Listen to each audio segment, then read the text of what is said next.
नमस्कार दर्शकों, वृंदावन के परम श्रद्धेय श्री लक्ष्मी नारायण महाराज जी जो कि भागवत कथावाचक हैं, अभी हमारे साथ मौजूद हैं। इस वक्त हम हैं संत रामपाल जी महाराज के सतलोक आश्रम धनाना में। आइए महाराज जी से बात करते हैं। नमस्कार महाराज जी, हमारे दर्शकों को अपनी गुरु प्रणाली और अपने गुरु पद के बारे में बताइए। ये करीबन 15-16 साल की उम्र से ही मैं भागवत कथा बांट रहा हूँ और जहाँ मैं प्रोग्राम करता हूँ तो वहाँ से लोग बनते हैं कि हमने गुरु दीक्षा नहीं ली है महाराज। लोग कहते हैं कि बिना गुरु के दान नहीं है, मुक्त नहीं है। तो वहाँ हवन तो हुआ करता था, तो उसी पीरियड में मैं 100 200 से 5 से 1000 2 हजार आदमियों को एक साथ बिठा करके और गुरु दीक्षा दिया करता था। ये तो मेरी प्रणाली रही है गुरु दीक्षा देने की। तो महाराज जी, आपने अभी तक कितने शिष्यों को गुरु दीक्षा दी? आपके कितने शिष्य रह चुके हैं अभी तक? करीबन मेरे शिष्य इस संसार के अंदर करीबन 60-70 हजार के आसपास पहुंचेंगे। यहाँ अभी आपका संत रामपाल जी महाराज जी के आश्रम में आना कैसे हुआ? संत रामपाल जी के आश्रम में आना ऐसे हुआ कि मैं एक दिन क्या हुआ कि मेरे लिए फोन आया। जयपुर रोड पे पड़ता है, मेहंदीपुर बालाजी राजस्थान में। व्यास जी, आपको हमारे यहाँ भागवत करनी है, पहले भी कर गए आप और आप अब भी करनी है, लेकिन वो जगह पहले बहुत कम पड़ गई, अब दूसरी जगह थोड़ी सी आकर के देख लो और आ जाए। तो हम यानी कि गाड़ी स्टार्ट करके और यानी ड्राइवर को साथ लेकर के 2-4 और थे मेरे साथ में, तो हम यानी वहाँ से रवाना हुए। और रवाना होते हुए हम एक मालाखेड़ा पड़ता है, तो हमने सोचा चलो इस रास्ते से गुजरते हैं। तो लोग क्या है कि पहले मेरी प्रोग्राम देख चुके हैं मंडावर के, तो कह रहे महाराज जी ये तो कथावाचक हैं। तो उन्होंने क्या है कि ज़बरदस्ती से गाड़ी को रोक लिया और गाड़ी को मुड़वा दिया अपने घर। तो वहाँ पगड़ी लेकर के आए, तो स्वागत किया, कुछ मिठाई लेकर के आए, सबका मुँह मीठा किया, माल्यार्पण भी किया, सबका स्वागत किया। तो हम वहाँ से चलते बने। तो एक संत रामपाल जी का शिष्य बड़ा उतावला हो रहा था उस पब्लिक के अंदर, वो उचक करके मेरी तरफ देख रहा था, झांक रहा था। तो कुल मिला ये रील घूम गई कि ये तो संत रामपाल जी का शिष्य है और ये अब यानी कि खोपड़ी और ख़राब करेगा। मैंने सोचा कि भाई संत रामपाल जी के शिष्य, तो अब बोला कि आपने गीता पढ़ी है महाराज जी? मैंने की गीता इतनी खास तो नहीं पढ़ी, लेकिन हाँ पढ़ी है, बताइए अब क्या है कि मतलब ये ब्रज का मतलब क्या शब्द अर्थ होता है महाराज जी, ये मालूम है आपको? तो मैंने कहा ब्रज का मतलब तो मैंने जो पढ़ी है गीता प्रेस वाली, तो उसमें लिखा है आना।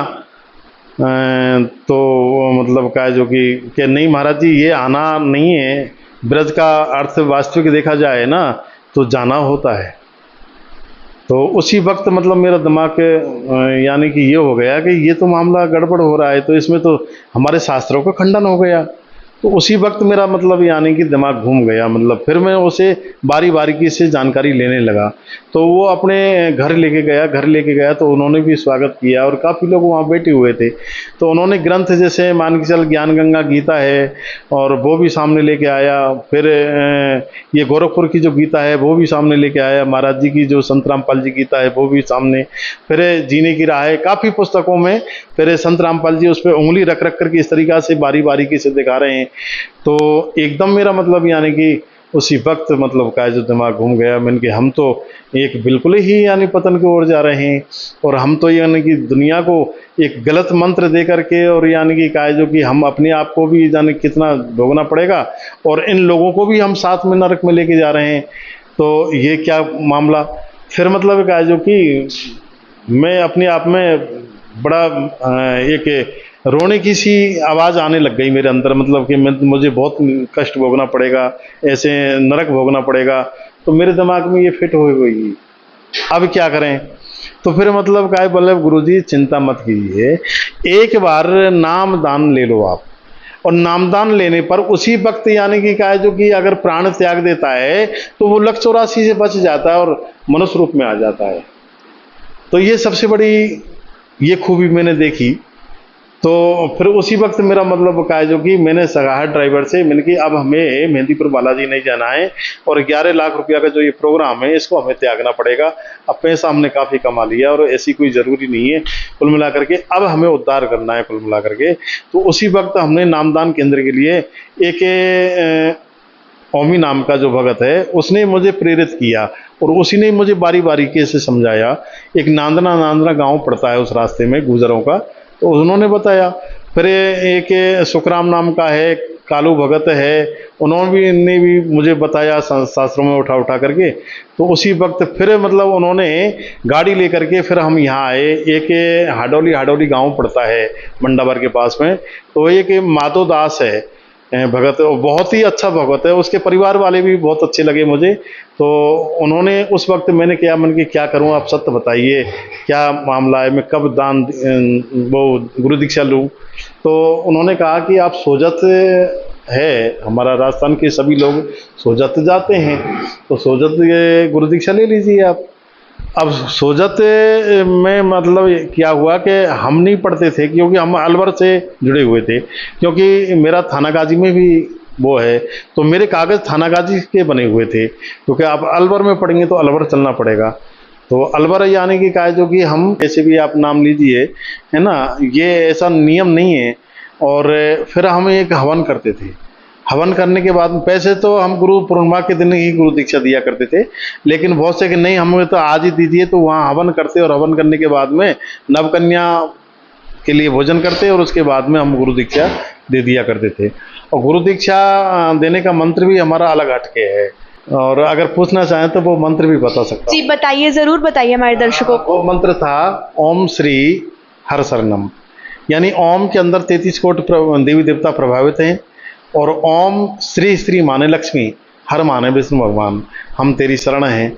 क्योंकि हमको लक्ष्मी और विष्णु का ही ज़रूरत है कुल मिला के ग्रस्त इंसान के लिए, क्योंकि लक्ष्मी की ज़रूरत पड़ती है हमें, तो इनको मनाना ज़रूरी है। अगर ये मन गए तो ऑटोमेटिक पैसा हमारे पास आता रहेगा। तो महाराज जी, अभी जो आपने मंत्र बताए, क्या ये किसी शास्त्र में मेंशन है, कहीं लिखे हुए हैं ये मंत्र? नहीं, ये तो हमने मनगढ़ंत के हिसाब से ही मंत्र दिया था, नहीं कि कोई शास्त्र में ऐसा लिखा कि गृहस्थ के मंत्र ये है। लेकिन हमने गणित लगाया कि भाई गृहस्थ के लिए पैसे की ज़रूरत होती है, कि बिना पैसे के निर्वाह नहीं होता है जीवन यापन करने का। इसलिए हमने ये ओम का मतलब होता है, इसमें 33 कोटि ऐसे सुना भी है बड़े संतों के मुँह से, टीवी पे हमने देखा था, तो वो बता रहे थे कि 33 कोटि देवी देवता इसके अंदर प्रभावित होते हैं। तो ओम भी जोड़ दिया, और फिर श्री माने यानी लक्ष्मी, और हर माने विष्णु भगवान, हम तेरी शरण हैं। तो ये मंत्र हमने मनगढ़ंत के हिसाब से दिया करता था जी। तो साथ साथ महाराज जी, हम ये भी सुनते हैं कि संत रामपाल जी महाराज देवी देवताओं की भक्ति छुड़वाते हैं, तो क्या ये सत्य है? क्या वो सही में देवी देवताओं की भक्ति छुड़वाते हैं? क्या आपने भी देवी देवताओं की भक्ति छोड़ दी? भक्ति तो ये नहीं छुड़ा रहे हैं, ये हमारी गलतफहमी है। ये लोग बाग वैसे ही, क्योंकि मांस की जीभ है, पैसा तो लगता नहीं है, लोग बाग चाय जैसे बक देते हैं। हकीकत में अगर ये आकर के देखें तो इनको भी एहसास होगा, और ये बार बार संत रामपाल जी के ये रोएंगे और मतलब ये कहेंगे कि हमें माफ़ करना, हम क्या क्या सोच रहे थे आपके बारे में। हकीकत में ये शास्त्र के आधार से ही हमको बता रहे हैं, नहीं कि शास्त्र के विरुद्ध, और उंगली रख रख करके बता रहे हैं हमको, और फिर भी हमारे भेजे में ना बैठे, तो इसका तो कोई वो ही नहीं है ये मान कर कहना। पर मेरा कहने का भाव तो यही है कि संत रामपाल जी स्वयं साक्षात परम ब्रह्म पूर्ण परमात्मा है। जी महाराज जी, साथ साथ जैसे हम देखते हैं कि गुरु पदवी छोड़ना कोई खाला जी का घर तो है नहीं, और आपने ये चीज़ करी है, तो ये कैसे परिवर्तन आया आपके अंदर? कैसे विचार आया कि आपको संत रामपाल जी महाराज जी की शरण अब ले लेनी चाहिए, उनसे नाम दीक्षा लेनी चाहिए? देखिए, एक बार मैंने क्या देखा, सिस्टम देखा कि ये काफ़ी दिन पहले की बातें हैं। तो एक मदन मोहन जी का मंदिर है हिंडौन के पास में, एक बिजपुरा गांव पड़ता है, तो उसमें लिखा हुआ था कि अगर तुम परमात्मा को पाना चाहते हो ना, तो मायाजाल को त्याग दो, ये भी लिखा हुआ था। अब मेरी उम्र भी ढल गई, क्योंकि मेरी उम्र मतलब का जो 68-70 के आसपास उम्र हो गई। तो कुल मिलाकर के इस तरीक़ा से मैंने सोचा कि अब बुढ़ापे का भी एक नतीजा गलत निकलता है, क्योंकि मैंने बड़े बड़े परिवारों को जिनकी कंपनी फैक्ट्री चल रही है वो वृंदावन में परिक्रमा मार्ग में और एक कटोरा लेकर के एक भिखारी की तरह उनके माँ बाप घूम रहे हैं। तो मैंने सोचा कि अब यानी कि दुर्गति होने वाली लास्ट में, और यानी कुछ लेना देना नहीं, काफ़ी पैसा कमा लिया और रोटी पानी की तो कोई कमी है नहीं, क्योंकि 1000 आदमी अगर मेरे पास रोटी खाएं तो कमी नहीं है। लेकिन फिर भी मतलब मैंने सोचा कि अब यानी कि ये जो हर चीज़ का हमें जवाब देना ही पड़ेगा, क्योंकि ये कहते हैं कि कर्म का फल तो भोगना ही पड़ेगा।